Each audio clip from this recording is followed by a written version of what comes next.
NEET paper leak को लेकर विरोध प्रदर्शन, संसद में आज पुलिस कार्रवाई और देश भर में छात्रों का गुस्सा। अब प्रधानमंत्री नरेंद्र मोदी ने पेपर लीक मामले में फास्ट ट्रैक कोर्ट की बात कही है।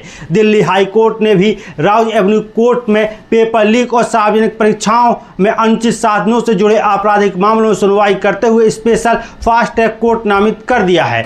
लेकिन आज सबसे बड़ा सवाल है, क्या फास्ट ट्रैक कोर्ट बन जाने पर भारत भर में पेपर लीक का खेल खत्म हो जाएगा, या असली समस्या कोर्ट की रफ्तार से पहले जांच, सबूत और चार्जशीट और पूरे परीक्षा सिस्टम में छिपी हुई है। नमस्कार, मैं हूं संजय सिंह महान और आप देख रहे हैं यूपी ताजा न्यूज। आज के इस वीडियो में हम किसी राजनीतिक पक्ष या विपक्ष के नजरिए से नहीं, बल्कि उपलब्ध आंकड़ों और पुराने मामलों के आधार पर इस पूरे मुद्दे को समझेंगे। वीडियो आखिर तक जरूर देखिए, क्योंकि पुराने पेपर लीक मामले का रिकॉर्ड इस बहस की सबसे महत्वपूर्ण तस्वीर सामने रखता है। पहला सवाल है, पुराने पेपर लीक मामले में आखिर क्या हुआ। इंडियन एक्सप्रेस की एक विस्तृत जांच के मुताबिक पिछले करीब 2 दशकों में 1 लाख या उससे अधिक अभ्यर्थी वाली 45 बड़ी परीक्षाओं के पेपर लीक का मामला खंगाला गया। इसमें 27 सरकारी नौकरियों से जुड़ी भर्ती परीक्षाएं थी, जबकि 18 कॉलेज, यूनिवर्सिटी प्रवेश व स्कूल बोर्ड परीक्षाओं से संबंधित थी। इन परीक्षाओं में कुल मिलाकर करीब 3 करोड़ 86 लाख अभ्यर्थी शामिल हुए थे। जांच में सामने आई रिपोर्ट के मुताबिक 1658 आरोपियों की गिरफ्तारी हुई और 925 के खिलाफ चार्जशीट दाखिल हुई। लेकिन इतने बड़े पैमाने के मामलों में दोष सिद्ध केवल 2 मामलों में दर्ज हुआ। यही आंकड़ा इस पूरे विवाद को जड़ से समझने के लिए बेहद महत्वपूर्ण है, क्योंकि कानून में सजा कितनी कड़ी लिखी है उससे ज्यादा महत्वपूर्ण यह है कि आरोपी तक जांच पहुंचे, मजबूत सबूत जुटे और मुकदमा अंतिम फैसले तक पहुंचे। और जिन 2 मामलों में सजा हुई है उनकी कहानी सुनेंगे तो समझ आएगा कि पेपर लीक में न्याय मिलने की रफ्तार कितनी बड़ी चुनौती है।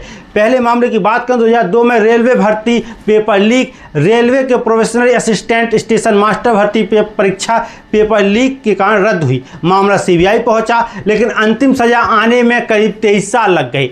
21 जुलाई 2025 को अहमदाबाद की सीबीआई स्पेशल कोर्ट ने 7 पूर्व रेलवे अधिकारियों और 1 पूर्व आरपीएफ कर्मचारी समेत 8 लोगों को दोषी ठहराया। प्रत्येक को 5 साल की जेल और 5 लाख रुपए जुर्माने की सजा सुनाई गई। यानी जिस परीक्षा का पेपर 2002 में लीक हुआ था, उस मामले में दोष सिद्ध 2025 में हुआ। दूसरे मामले की बात करें, 2010 का रेलवे भर्ती पेपर लीक। 2010 में असिस्टेंट लोको पायलट और असिस्टेंट स्टेशन मास्टर भर्ती परीक्षा पेपर लीक के मामले में भी वर्षों तक कानूनी प्रक्रिया चली।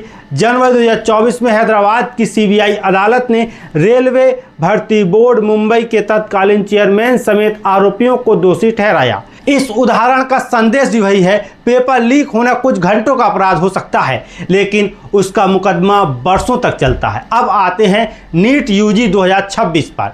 3 मई 2026 को नीट यूजी परीक्षा आयोजित हुई। पेपर लीक और परीक्षा की विश्वसनीयता पर सवाल उठने के बाद 12 मई को परीक्षा रद्द कर दी गई और जांच केंद्रीय एजेंसियों तक पहुंच गई। इसके बाद 21 जून को दोबारा परीक्षा आयोजित हुई। मामले में सीबीआई की जांच जारी है और गिरफ्तारियां भी हुई हैं। दिल्ली की अदालत में इससे संबंधित न्यायिक कार्रवाई चल रही है। यानी छात्रों को एक परीक्षा की तैयारी ही नहीं, परीक्षा रद्द होने, दोबारा परीक्षा और जांच की अनिश्चितता का भी सामना करना पड़ा। लेकिन यहाँ से एक सवाल उठता है, जब भारत में पेपर लीक रोकने के लिए पहले से एक केंद्रीय कानून मौजूद है, तो फिर नए फास्ट ट्रैक सिस्टम की जरूरत क्यों महसूस हुई। पेपर लीक रोकने वाला मौजूदा कानून कहता क्या है। 21 जून 2024 को केंद्र का public examination prevention of under means act लागू है। इस कानून में पेपर लीक, अनुचित तरीके से प्रश्न पत्र या उत्तर हासिल करना, नकल में सहायता, परीक्षा से जुड़े कंप्यूटर सिस्टम में छेड़छाड़ और परीक्षा प्रक्रिया को प्रभावित करने जैसी गतिविधियों को अपराध के दायरे में रखा गया है। कानून के तहत अपराध संज्ञेय, गैर जमानती और समझौते से खत्म किए जा सकने वाले हैं। सामान्य अपराध में 3 से 5 साल तक की जेल और 10 लाख रुपए तक के जुर्माने का प्रावधान है। वहीं संगठित अपराध के मामले में सजा को अधिक कठोर बनाया गया है। मतलब कागज में कानून पहले से काफी सख्त है, तो समस्या कहां है। समस्या की बात करें तो जांच और मुकदमे में लंबी प्रक्रिया। किसी आरोपी को गिरफ्तार कर लेना और अदालत में उसे दोषी साबित करवाना 2 अलग अलग चीजें हैं। अदालत में अपराध साबित करने के लिए मजबूत इलेक्ट्रॉनिक्स रिकॉर्ड, पैसे के लेन देन की कड़ी, कॉल रिकॉर्ड, प्रश्न पत्र किस स्तर से बाहर निकले, किसने किसको भेजा और पूरी साजिश में कौन कौन शामिल था, इन सब की कानूनी रूप से स्वीकार कड़ी बनानी पड़ती है। जांच कमजोर हुई तो सख्त से सख्त कानून भी दोष सिद्ध सुनिश्चित नहीं कर सकता। पुराने मामलों में इसके उदाहरण है 2006 में railway group D paper leak के मामले में लंबी न्यायिक प्रक्रिया चली। इस मामले में उत्तर प्रदेश के विधायक बेदीराम और विपुल दुबे भी आरोपी रहे। दोनों अपने अपने ऊपर लगे आरोपों को झूठा और मनगढ़ंत बताते रहे। यहाँ ध्यान रखना जरूरी है, किसी मामले में आरोपी होना और अदालत से दोषी ठहराया जाना दोनों अलग अलग बातें हैं। 2015 में यूपीपीएससी प्री एग्जाम्स मामले में भी जांच वर्षों तक खिंची। 2016 में आरओ भर्ती पेपर लीक में क्लोजर रिपोर्ट और उसके बाद न्यायिक प्रक्रिया लंबी चली। कर्नाटक में 2016 में पीयूसी पेपर लीक मामले में गिरफ्तारियां हुई, लेकिन बाद में अदालत ने जांच में खामियों के आधार पर आरोपियों को बरी कर दिया। 2024 में नीट यूजी मामले में सीबीआई ने दर्जनों आरोपियों के खिलाफ चार्जशीट दाखिल की और न्यायिक प्रक्रिया जारी रही। इन उदाहरणों का अर्थ ये नहीं है कि हर जांच असफल होती है, लेकिन ये जरूर बताता है कि सिर्फ गिरफ्तारी की संख्या को न्याय नहीं माना जा सकता। अंतिम कसौटी दोष सिद्धि है। अब प्रधानमंत्री का फास्ट ट्रैक कोर्ट वाला प्रस्ताव समझते हैं। नीट पेपर लीक को लेकर देश भर में विरोध प्रदर्शन के बीच प्रधानमंत्री नरेंद्र मोदी ने युवाओं के भविष्य को लेकर सख्त कार्रवाई की बात कही है। पेपर लीक मामले में तेजी से सुनवाई के लिए फास्ट ट्रैक व्यवस्था की दिशा में कदम बढ़ाए गए हैं। दिल्ली हाई कोर्ट ने राउज एवेन्यू कोर्ट में पेपर लीक और सार्वजनिक परीक्षाओं में अनुचित साधनों से जुड़े मामलों के लिए स्पेशल फास्ट ट्रैक कोर्ट नामित किया है। सवाल है, क्या यही समाधान है? जवाब है, यह समाधान का एक हिस्सा हो सकता है, लेकिन अकेला समाधान नहीं। पहली अड़चन की बात करें तो फास्ट ट्रैक कोर्ट और केंद्र की भूमिका। फास्ट ट्रैक कोर्ट की स्थापना और संचालन की न्यायिक प्रशासनिक व्यवस्था में राज्य सरकारों और संबंधित हाई कोर्ट्स की महत्वपूर्ण भूमिका होती है। जजों की उपलब्धता, कोर्ट रूम, स्टाफ और दूसरे संसाधन जरूरी है। इसलिए सिर्फ घोषणा से पूरे देश में एक समान रफ्तार से अदालतें काम करने लगेगी, ऐसा मानना व्यवहारिक नहीं है।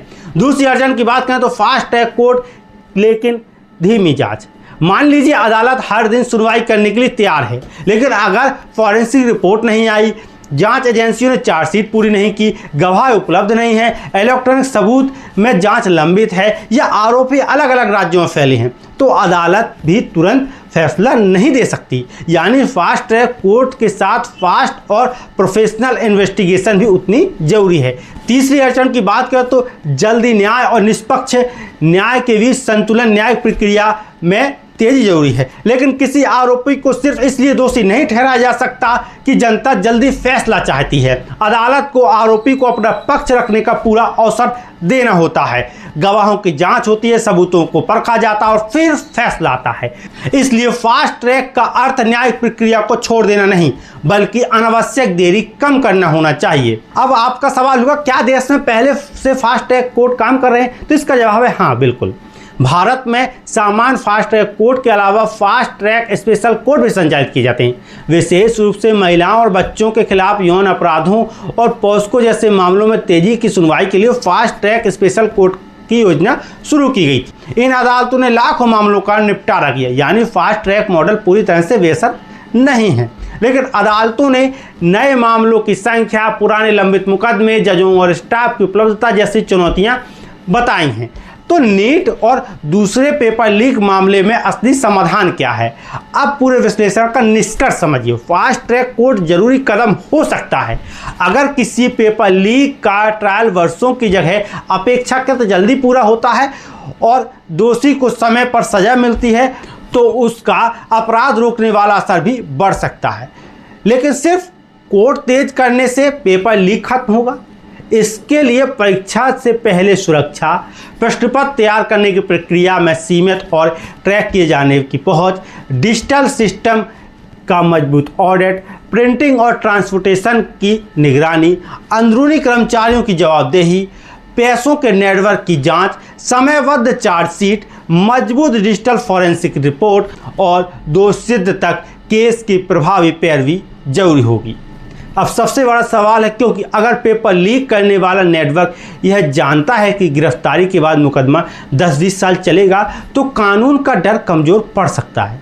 लेकिन यदि उसे पता हो कि लीक होते ही डिजिटल ट्रेल पकड़ लिया जाएगा, पैसे की कड़ी ट्रेस होगी, जल्द चार्जशीट आएगी, नियमित सुनवाई होगी और दोष साबित होने पर समय पर सजा मिलेगी, व्यवस्था में वास्तविक डिटरेंस पैदा होगा। इसलिए इस पूरे विवाद को एक अलग लाइन से समझना होगा। फास्ट ट्रैक कोर्ट समाधान का महत्वपूर्ण हिस्सा हो सकता है, लेकिन पेपर लीक रोकने के लिए फास्ट ट्रैक जांच, मजबूत सबूत, परीक्षा सुरक्षा और जवाबदेही भी उतनी जरूरी है। अब सवाल आपसे, क्या आपको लगता है कि फास्ट ट्रैक कोर्ट बनने के बाद पेपर लीक माफिया पर वास्तव में लगाम लगेगी, या परीक्षा प्रणाली इससे भी बड़े बदलाव की जरूरत महसूस करती है? कमेंट में अपनी राय जरूर दें। वीडियो पसंद आए वीडियो को लाइक करें, शेयर करें। मैं हूं संजय सिंह महान, मैं फिर मिलूंगा आपसे एक और नई विस्तृत खबर के साथ।